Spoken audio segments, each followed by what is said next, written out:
નમસ્કાર દોસ્તો, જીવનનો આનંદ લેવો હોય, જીવનમાં આગળ વધવું હોય તો આ 10 વસ્તુ અત્યારે જ છોડી દો. તો નમસ્કાર દોસ્તો, આપ સૌનું સ્વાગત છે આપણી યુટ્યુબ ચેનલમાં. તો તમામ મિત્રોના પરિવારને ભગવાન હંમેશા ખુશી આપે એવી પ્રાર્થના કરું છું અને તમે હંમેશા માતા પિતા સાથે ખુશીથી જીવન વિતાવો એવી ભગવાન સાથે અમારી પ્રાર્થના છે. તો મિત્રો, આજનો વિડીયો ખૂબ જ જ્ઞાનવર્ધક થવાનો છે, તો વિડીયોને છેલ્લે સુધી જોતા રહેજો એટલે તમે વિડીયોની સમજ સરળતાથી લઈ શકો. તો ચાલો આપણા બધાનો કિંમતી સમય બગાડ્યા વગર વિડીયોની શરૂઆત કરીએ. તો પહેલું, નિષ્ફળતાનો ડર છોડી દો. સૌથી પહેલાં સમજી લો કે નિષ્ફળતા સફળતાની ચાવી છે. સફળતાની પાછળ અનેક નિષ્ફળતાઓનો હાથ હોય છે. અનુભવથી જ સફળ થવાય. નિષ્ફળતા જે અનુભવ શીખવે છે તે જગતનો કોઈ શિક્ષક પણ શીખવી શકતો નથી. એટલે નિષ્ફળતાથી ડરો નહીં. નિષ્ફળતા તો એક પ્રોસેસ છે, સફળતા તરફ આગળ વધવાની ચાવી છે. માટે નિષ્ફળતાનો ડર છોડી દો. બીજું, નકારાત્મક વિચારવાનું તો છોડી જ દો. B positive. આ સૌથી અસરકારક વિચાર છે. ચાલો તમારા ઉદાહરણથી આપણે સમજીએ. થોડું યાદ કરો, તમને કોઈ કામ સોંપવામાં આવ્યું ત્યારે તમને લાગતું હશે, અરે યાર, આ કામ મને કેમ આપ્યું? બહુ અઘરું કામ છે. કેવી રીતે પૂરું થશે? બહુ મુશ્કેલીઓ આવશે, કંટાળો આવશે. જો આવું આપણે વિચારીએ છીએ અને એક કામ પૂર્ણ થઈ ગયા પછી, એટલે કે એ જ કામ પૂર્ણ થયા પછી એવું લાગે છે કે ઓહો, આ કામ તો ખૂબ જ સરળ હતું. એકવાર નહીં, અનેક વાર આવું લાગ્યું જ હશે. માટે જ કહું છું, નેગેટિવ વિચારવાનું અત્યારે જ બંધ કરી દો. પોતાની ક્ષમતાને ઓળખો, તેના પર વિશ્વાસ કરો, ફાયદામાં રહેશો. ત્રીજું, ખોટી ચર્ચા કરવાનું છોડી જ દો.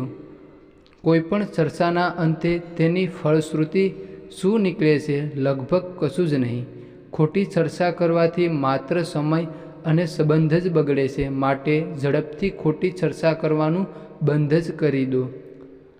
ચોથું, કોઈની ટીકા કે નિંદા કરવાનું છોડી દો. તમે કોઈની ટીકા કે નિંદા કરો છો એનો મતલબ એ છે કે વ્યક્તિ તમારા કરતાં આગળ છે. એ તો તેના કામમાં પોતે ધ્યાન આપી જ રહ્યો છે અને આગળ વધી રહ્યો છે, પણ તમે તેની નિંદા કરી તમારું મન અને સમય બંને બગાડી રહ્યા છો. એટલે કોઈપણ લોકોની ટીકા કરવાથી કોઈ ફાયદો તો થતો જ નથી. એટલે નિંદા અને ટીકા કરવાનું છોડી દો. પાંચમું, તણાવ આપતા સંબંધ છોડી દો.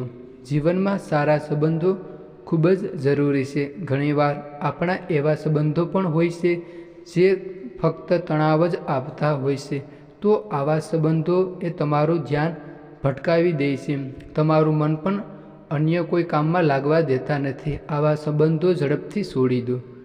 એક સરસ વાક્ય છે, સંબંધોને ભાર ન લગાવવો જોઈએ, એ તો હળવાકુલ હોવા જોઈએ.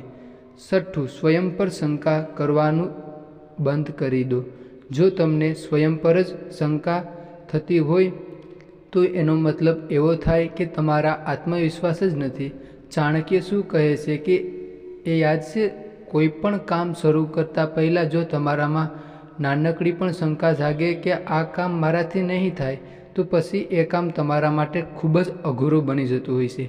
એટલે સ્વયં પર શંકા કરવાનું છોડી દો અને જે કામ હાથમાં લો તેને પૂર્ણ કરવામાં પોતાની સંપૂર્ણ શક્તિ લગાવી દો. સાતમું, ગુસ્સો કરવાનું છોડી દો. ગુસ્સો એ પછતાવા અને નુકસાન સિવાયનું કશું જ આપતું નથી. પાછળથી નિરાતે પછતાવું હોય તો જ ગુસ્સો કરશો, બાકી ગુસ્સો કરવાનું છોડી જ દો. આઠમું, આળસ કરવાનું છોડી દો. આળસ એ એક માનસિક રોગ છે. ભગવાને આપણા શરીરને કામ કરવા માટે જ બનાવ્યું છે. આથી આળસ ન કરો. મન પર કાબૂ મેળવી લો. આળસ અહીં જ જન્મે છે. જીવનમાં આગળ વધવું હોય તો આળસનો ત્યાગ કરો. નવમું, લોકોને ખુશ કરવાનું છોડી જ દો.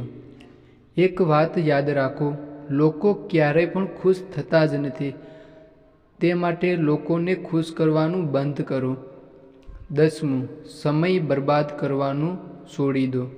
આપણું જીવન સમયનું બનેલું છે, માટે જીવન જેટલું મહત્ત્વનું છે એટલો જ સમય પણ મહત્ત્વનો છે. આથી જીવનને પ્રેમ કરતા હોવ તો સમય બરબાદ કરવાનું બંધ કરી દો. મજા કરો, કામ કરો, શ્રમ કરો, પણ ફાલતુ જગ્યાએ સમય પોતાનો બરબાદ ન કરો. આ ફાલતુ જગ્યા કઈ એ તમે જાણો જ છો, તમે જ નક્કી કર્યો. તો આ વિડીયોનો અંત કરતાં પહેલાં હવે જે કોઈ મિત્રો આ વિડીયો વિશે કંઈક કહેવા માગતા હોય તો વિડીયોની કોમેન્ટ બોક્સમાં અવશ્ય બતાવતા જજો. તો તમામ મિત્રો અને તમામ મિત્રોના પરિવારને ભગવાન હંમેશા ખુશી આપે એવી પ્રાર્થના કરું છું. તો તમામ મિત્રો મનમાં પોતાની કુળદેવી માતાનું નામ સ્મરણ કરે અને જો તમને સારું લાગે તો વિડીયોની કોમેન્ટ બોક્સમાં પોતાની કુળદેવી માતાનું નામ અવશ્ય લખતા જજો. તો ચાલો યુટ્યુબ દોસ્તો, જો તમે આ ચેનલ પર નવા હોય તો આ ચેનલને સબસ્ક્રાઈબ કરી દેજો. તો હવે નવા વિડીયો સાથે પાછા મળશું.